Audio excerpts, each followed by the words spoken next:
त्योहार हमारी सभ्यता व संस्कृति का प्रतीक है। शताब्दियों और सहस्त्र शताब्दियों में से वह हमारी सामाजिक जीवन में नव प्रेरणा का संदेश देती रही है। कुछ बात है कि हस्ती मिटती नहीं हमारी। नमस्ते दोस्तों, मैं आपका साथी राजाराम विश्वकर्मा। आप देख रहे हैं the history of India YouTube channel. आज हम जानेंगे भारत के मुख्य त्योहारों में से दो त्योहारों के नाम। पहला चैत्र नववर्ष जो गुड़ी पड़वा को मनाया जाता है उसके बारे में, और दूसरा रामनवमी। ये भारत के मुख्य त्योहार हैं। दोस्तों चलो बढ़ते हैं। पहले हम बात करते हैं नए साल की। दोस्तों, हिंदू मान्यताओं के अनुसार चैत्र महीने की शुक्ल प्रतिपदा को विक्रमी संवत का पहला दिन माना जाता है। प्राचीन युग की मान्यता के अनुसार प्रजापति ब्रह्मा की सृष्टि रचना इस दिन से आरंभ हुई थी। ब्रह्म पुराण में कहा गया है कि दूसरे सभी देवी देवताओं ने इस दिन सृष्टि के संचालन का कार्यभार संभाला था।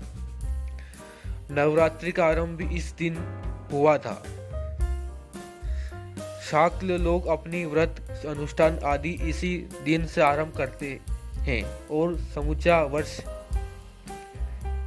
हमारे तथा देश के लिए शुभ है, इस कामना से शक्ति स्वरूप भगवती दुर्गा का पाठ प्रारंभ करते हैं।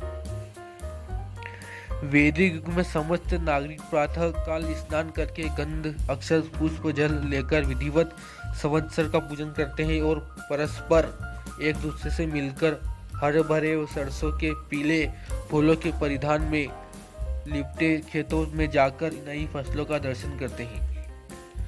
दोस्तों, ये जानकारी तो हो गई नए साल की। अब हम बात करेंगे रामनवमी की। दोस्तों, ये हमारा दूसरा प्रमुख त्योहार है। दोस्तों, प्रभु श्री राम का जन्म उत्सव इसी तिथि को सारे भारत में बड़ी श्रद्धा से मनाया जाता है। उनके पवित्र जीवन में मानव समाज का जो प्रणय प्राप्त हुए हैं, उन्हीं से उपकृत होकर हम उनकी जन्म तिथि को अपना सबसे बड़ा त्योहार मानते हैं। श्री तुलसीदास जी ने उनकी जीवन कथा को दोहे, चौपाई और छंदों में लिखा था। उन्होंने इस दिन श्री रामचरितमानस ग्रंथ की रचना प्रारंभ की थी। बसंती नवरात्रि के अंतर्गत रामनवमी का महोत्सव होता है। इस दिन श्री अवध में जिसे श्री राम की जन्मभूमि होने का सौभाग्य प्राप्त है, बड़ा भारी मेला लगता है। उनके अनेक राम भक्त इस अवसर पर प्रतिवर्ष इस मेले में आते हैं। उपवास रखकर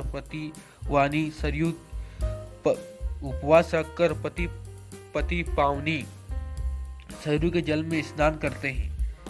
श्री राम की जीवन गाथा से कदाचित ही कोई व्यक्ति अपरिचित होगा। उनका अवतार त्रेता युग में अवध नरेश महाराजा दशरथ की बड़ी रानी कौशल्या के गर्भ में हुआ था।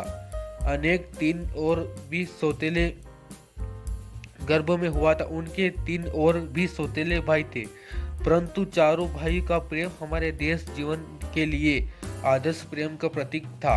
श्री राम के बचपन की अवस्था में ही अपने शौर्य से बड़े बहादुरों के दांत खट्टे कर दिए। उन्हीं श्री राम का जन्मदिन चैत्र शुक्ला नवमी के प्रत्येक भारतीय उत्साह और श्रद्धा के साथ मनाता है और इसी कारण से इसे रामनवमी कहते हैं। धन्यवाद दोस्तों। अब अगले त्योहारों की श्रृंखला में अगले वीडियो में मिलते हैं। अब धन्यवाद।